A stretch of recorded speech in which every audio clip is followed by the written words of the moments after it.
Selamat pagi kepada Madam Syafia dan rakan-rakan. Hari ini saya akan membentangkan tentang penilaian kesan sosial. Penilaian kesan sosial ataupun SIA merupakan aspek kemanusiaan yang diambil kira dalam penilaian keseimbangan ekosistem persekitaran kerana ianya merupakan sebahagian daripada komponen persekitaran. Manusia yang merupakan penghuni ekosistem persekitaran merupakan komponen alam paling penting kerana setiap perubahan yang berlaku ke atas ekosistem persekitaran akhirnya akan mempengaruhi kehidupan manusia. Keperluan bagi pelaksanaan SIA dalam sesuatu projek pembangunan atau penilaian impak ekosistem persekitaran amat penting bagi memastikan keseimbangan dan kesejahteraan serta kualiti hidup manusia akan terus terjamin dan lestari. Definisi dan konsep SIA. Penggunaan istilah dan aplikasi pendekatan penilaian impak sosial dalam melihat keseimbangan ekosistem persekitaran pada peringkat awal banyak menimbulkan kekeliruan kerana setiap pengkaji atau penyelidik mempunyai pandangan dan perspektif kajian yang berbeza dalam menangani masalah ini. Ada kalangan pengkaji atau penulis yang melihat penilaian impak sosial sebagai penilaian impak sosioekonomi, sementara sebahagian lagi menganggap SIA sebagai sebahagian daripada komponen dalam penilaian impak alam sekitar, iaitu EIA.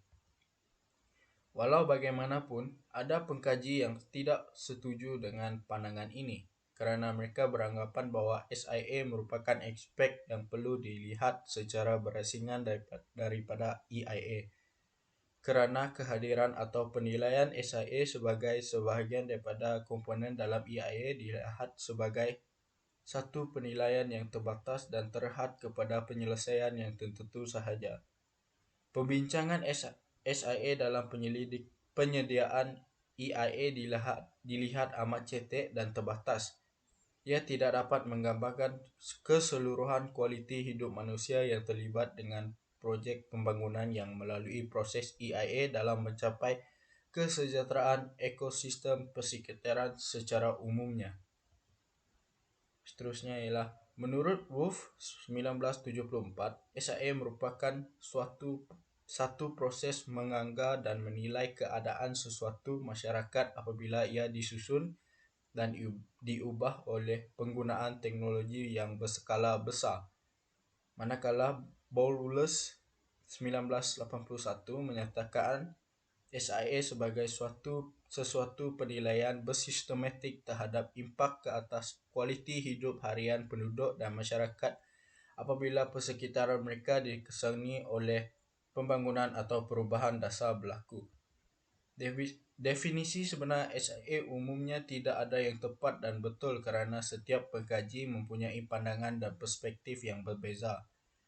Ada di kalangan ahli politik melihat SIA sebagai alat politik bagi membuat sesuatu keputusan dan sesetengah pula melihat ianya sebagai suatu proses sosiopolitik yang memudahkan proses rundingan di kalangan kumpulan yang berkepentingan.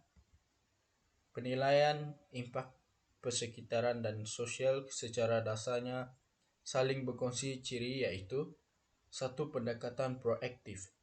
Selain itu, satu usaha yang menjalankan penilaian berstruktur, usaha menilai seobjektif mungkin, usaha menilai komprehensif mungkin, pertimbangan terhadap alternatif pembangunan, menyediakan penyataan impak yang tidak bias, padat dan jelas, melibatkan pihak awam dalam proses perancangan dan membuat keputusan, dan akhir sekali berpotensi tinggi ke arah mencapai matlamat. Sekian daripada saya, terima kasih.